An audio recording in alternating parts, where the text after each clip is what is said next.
Okay dogs, we back. So Patrick just released a video yesterday, even though it's today for me because I'm recording a day ahead because, you know, proactive. But today we'll be opening this bad boy that I talked about in my last video, and Patrick even said what it was in his. So you guys should always be checking out all our videos to know what we're gonna be doing. Still no word on if Eggy Han, Tyler, Robbie, or even Troy are coming back to recording, but I have a feeling Eggy Han will, because he's that type of person who would.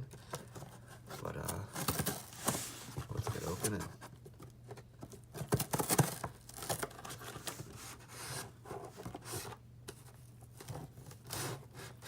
Does not want to slide easily for me. But shook the can. Still seeing funky setup as before. And I should. Well, I technically can show it off. I just go, oh shoot.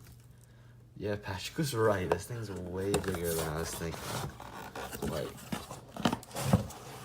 Jesus.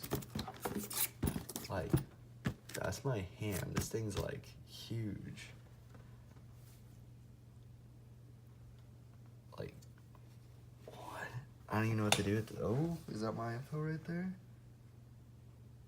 Nah, we good. There's a little sticker right here. Always gotta be safe. Dude, this box is sick. I know where I'm putting all my cards now. I did just start a binder. It's in the same spot as, well, it's like sharing with some Yu-Gi-Oh cards. But it's fine by me. It had lots of empty space because it was like my good binder, where I didn't put any of my like bunch of random stuff. Because I have one binder where I just put everything that's rare and stuff in. I haven't played Yu-Gi-Oh in a while though, so it doesn't really matter. I know you can't see right now, but I'm currently cutting this thing open over here.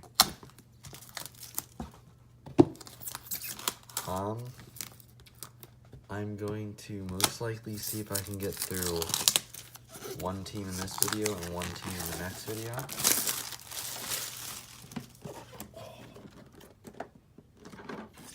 This thing's sick.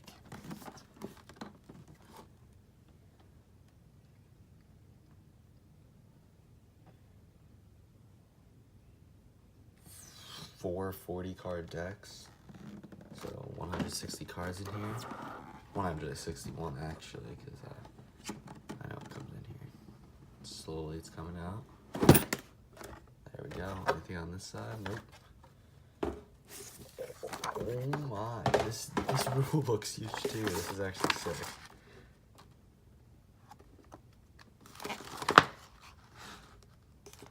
Yeah, I'm gonna have to take a look at this art later. Oh. Yeah, kind of like, it tells you all about stuff. That's pretty sick, I can't lie. I do kind of want this. Oh, slightly off camera. I do kind of want this. That thing looks pretty cool. Oh, and here's a deck list for both of them. If you want to pause.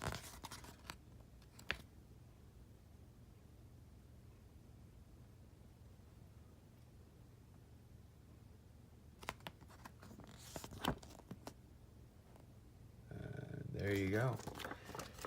Sad thing is, in my main deck that I'm building, I only need one card out of this box. Ooh, I want a refund. Magic, it's in there.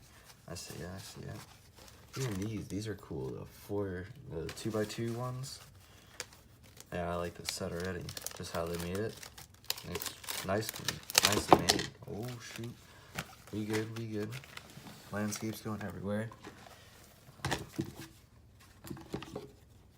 I already got basically as much landscapes as I need. So, oh, these landscapes slightly different shape than the others. Oh, I kind of do like these things' shapes better. So, I'll show that on camera for a second. These ones, they're squared and like rectangled off. Meanwhile, you can see where it usually ends. It's rounded here. Hey, look at those face. I actually like that. It's like nicer and neater. You can like put them. I'll probably use these landscapes. Oh, but I can't get rid of the frog landscape. That's the classic OG. Sorry, I don't even think there's any uses for it. I'm just gonna place the frog one. Oh, Please come with the frog. Please come with the frog, boy. Oh, all hope lost. All hope is lost. So if you don't know what I'm talking about, there's a use of swamp landscape with just a frog in it, and it's legendary, man. It's truly epic.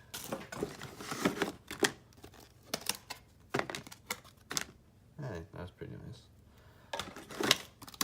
Ooh, these Icy Lands ones look pretty nice. Just a color.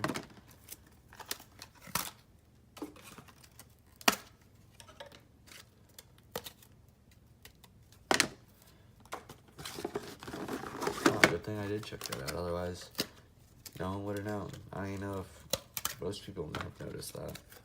Just an interesting thing. Definitely will be my preference. I'd rather have something that, oh no, it happens. It happens time to time.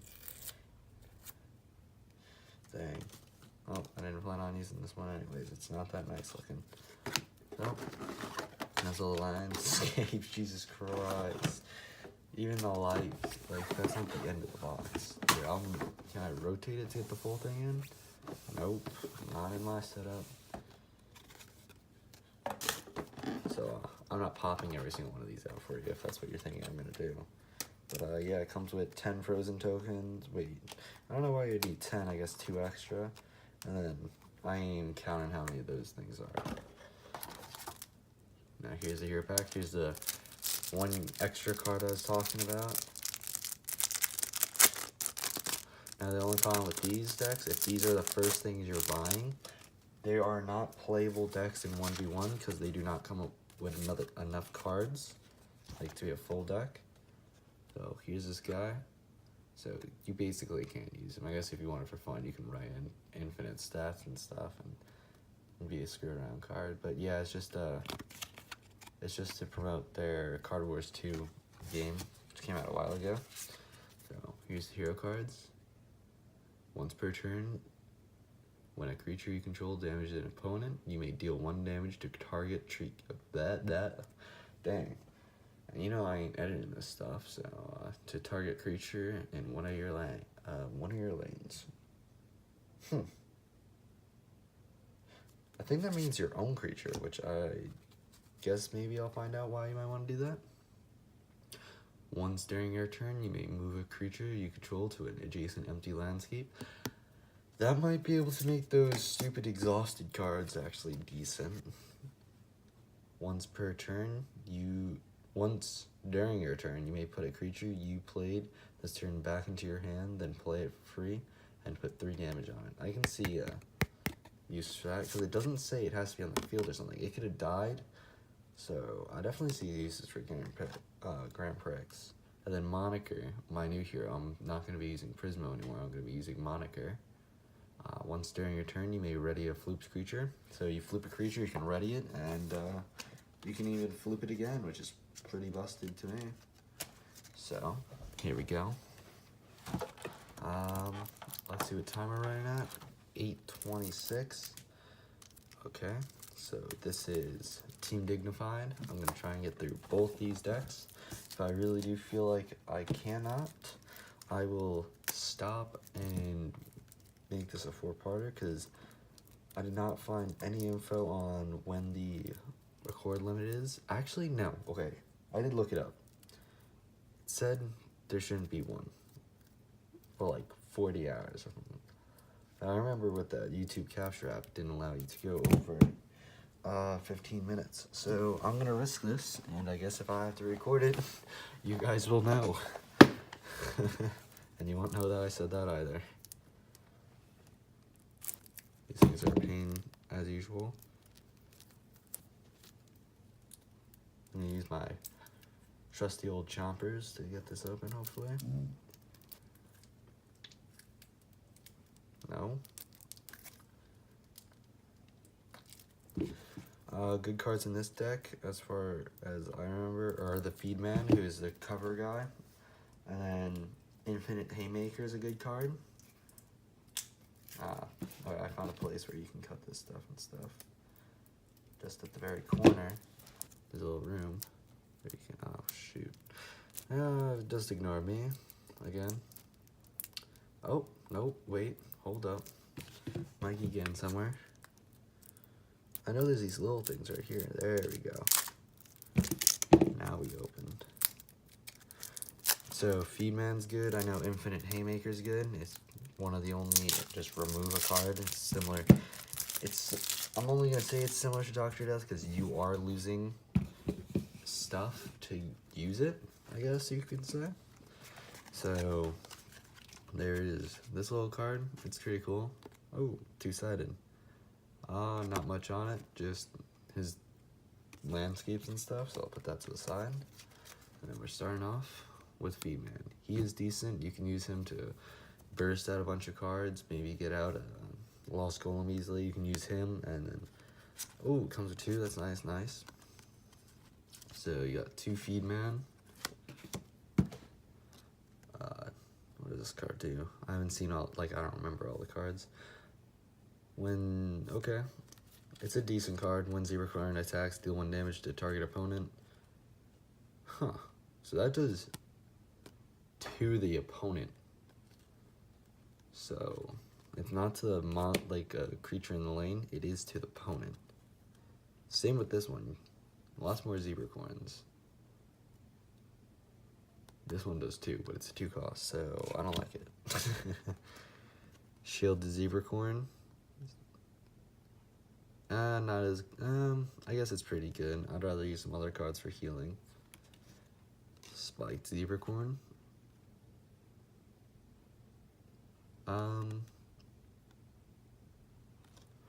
That's pretty good. I think that's better than the heal one.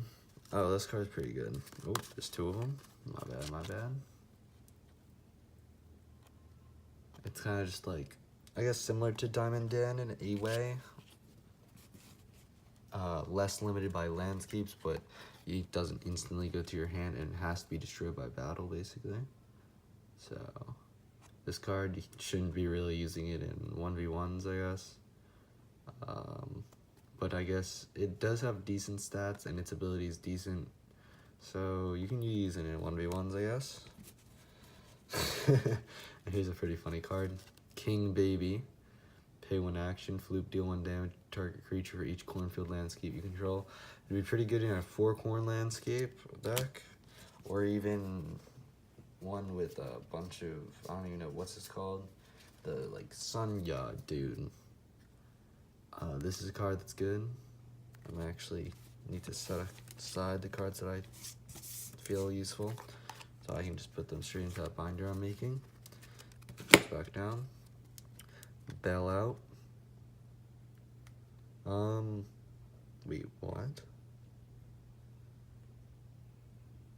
Okay, that's actually pretty good. So, say your creature dying during the battle phase, you basically take off all damage on it. So, instead of creature dying, it basically is being revived at full health. Hay bale, I thought about using it with Feedman. It's okay. But I don't think it definitely has its uses, but it's not worth. Oh, it's actually a pretty good landscape if you have 4 corn or more, depending if you have that Sunday that I was talking about. No, wait, did I say building or landscape? I might have said landscape. Yeah. I don't know exactly how teamworks work yet. I have to look into that.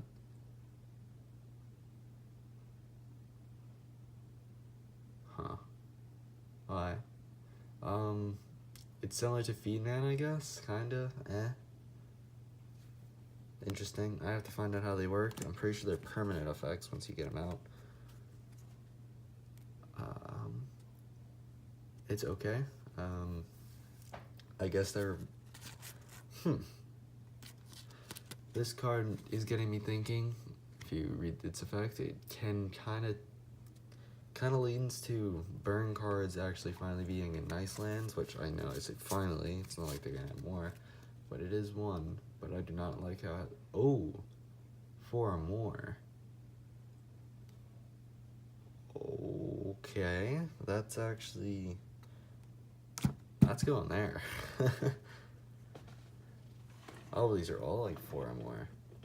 Okay, this is better than the has to be 5 or has to be 4. has +2 attack when it has 4 or more. It would be definitely decent stats then, and it's okay stats for without it.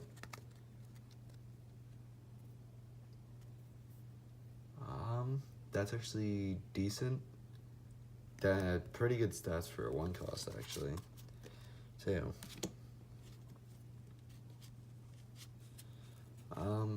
card okay too. Definitely more situational than the others, but destroying buildings aren't most common effect. I don't know how many targeting spells there are, and its stats are pretty bad. 4/4 for 2. I don't see the worth in that one. This card's pretty funky looking.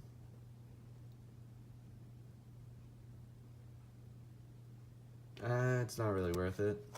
Just be able to attack directly.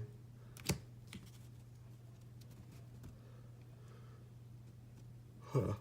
Okay. So I see this one being more useful, except it's a 2 ice lands, which is a problem for all us 4 landscapers, which I do think is superior.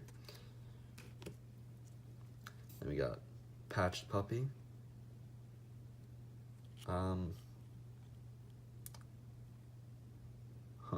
Yeah, it's okay. Okay, this is pretty good for getting those all your cards to 4.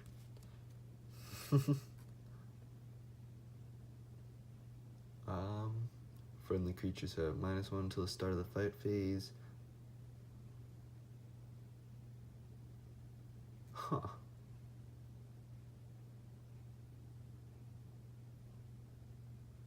That's actually pretty interesting. I think it's saying that you basically get to attack twice. So, sorry about that cut. So, basically where we were at was to basically redo everything. Sorry about all this. My phone died, and I was expecting it to completely undo, like delete the video basically, because I didn't stop it, but it didn't, luckily. So we're back where we were at Cuddle Party. I think I did finish discussing it. I do hope so, but that is definitely an interesting card that could open up some OT. Well, the whole thing about Cuddle Party is, if it works how I think it is, if I play it in the turn that I'm going to use an OTK, by which the OTK or needs me to destroy all the cards on field, well, at least 1 lane for the guy to attack down with infinite attack, that would do it for me. It would kill all their guys, basically, because all my guys have infinite attack. And then they would all attack down open lanes, dealing all that damage. So, I might run that. It's like a board clear in my circumstance. Okay, there we go. Wasn't focusing. So, back where we were, Pillow Fortress. It is okay. Similar to those other cards. I don't like how it requires a action. Yeah, that's gonna be annoying. I'm gonna place that there. And then we got another Teamwork.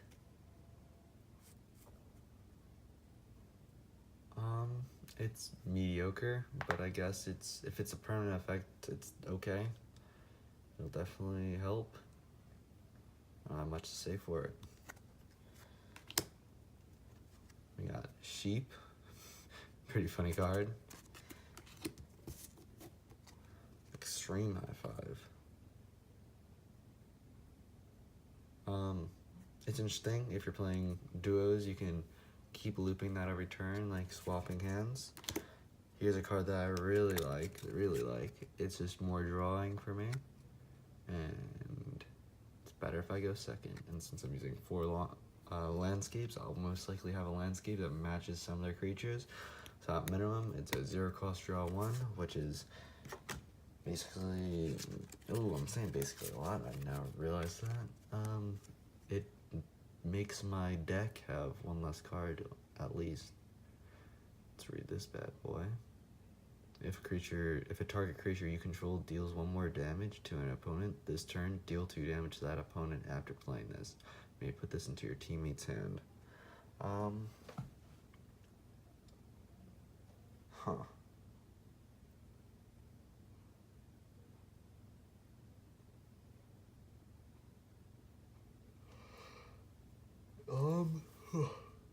It is,